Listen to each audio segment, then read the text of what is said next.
Here we are again for day two at Global Family Office Investment Summit here in Monaco. Here we are with Erich Spangenberg. Thank you for joining us, Erich. Oh, you're welcome. Pleasure. You were a former investment banker and then you became a serial entrepreneur. Donc, let's talk about this summit. Which are your first impressions, your first feelings about this winning summit? So this is the first time I've attended the summit, and I found it to be excellent. It's a good, diverse group of people as far as family office, potential capital sources, as well as interesting companies here that came to explain their story. Erich, let's talk about your business. What's going on the patent and digital rights market?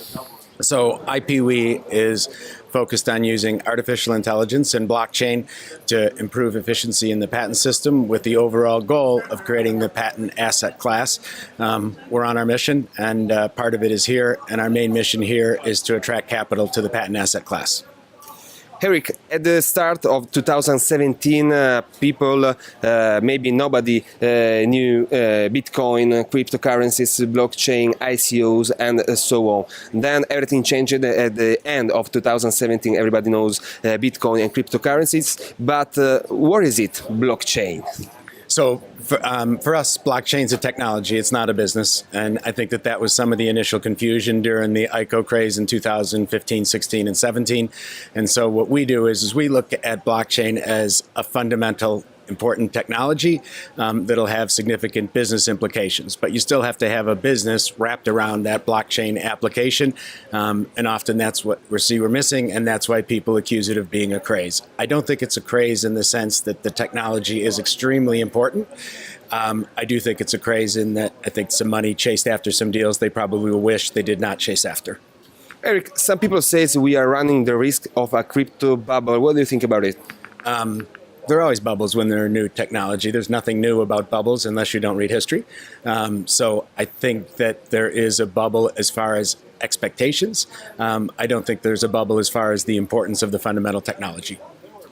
Erich, you were a former investment banker, so let's talk about the markets, because in 2017 we saw a honeymoon with the markets for all indexes, Dow Jones, S&P 500, and Nasdaq took all record highs, Frankfurt DAX, London FTSE, but in 2018 something changed. We found again volatility, in particular in February, the first days of February. What's going on the markets now? Did we enter a bear market?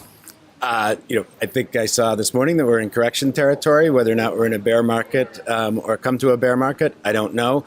But I think that people have to accept volatility as a norm and embrace it.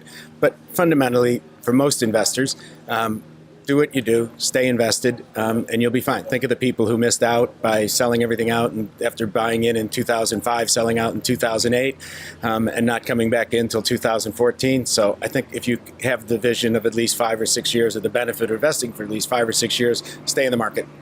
Erich, without political connotation, of course, but do you think about this trade turmoil within US, China, Europe? Where are we going? So I'm conflicted.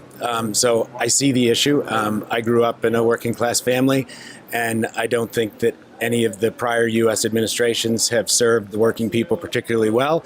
I don't necessarily agree with all the rhetoric that comes out of the U.S. today, but I fundamentally do agree that we need to fix the trade policy. It hasn't worked longer term, and it's time to be fixed. Time will tell whether or not we're heading in the right direction or not, but I appreciate people's apprehension.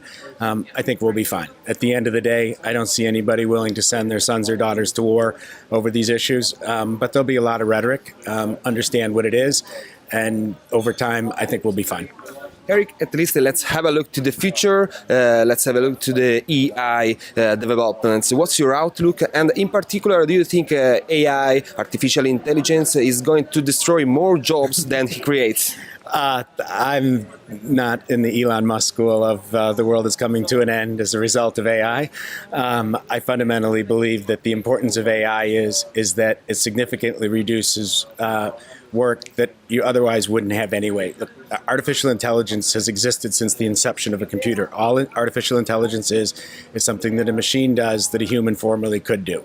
So if you look at addition, it could be artificial intelligence. As we move forward, certainly there may be developments in the next few years that significantly impact that. But right now, look at artificial intelligence as an enhancer. There will be dislocation as a result of certain jobs being eliminated, but I think that more jobs will be created. And I actually think it's an educational equalizer, and basic intellect becomes far more important than who you know or what you know. Erich, Jack Ma says that in the near future we're gonna work for 4 hours for 4 days a week. So maybe we have more time to have a swim in this fantastic sea here in Monaco. Thank you very much, Erich Spangenberg. Thank you for joining us.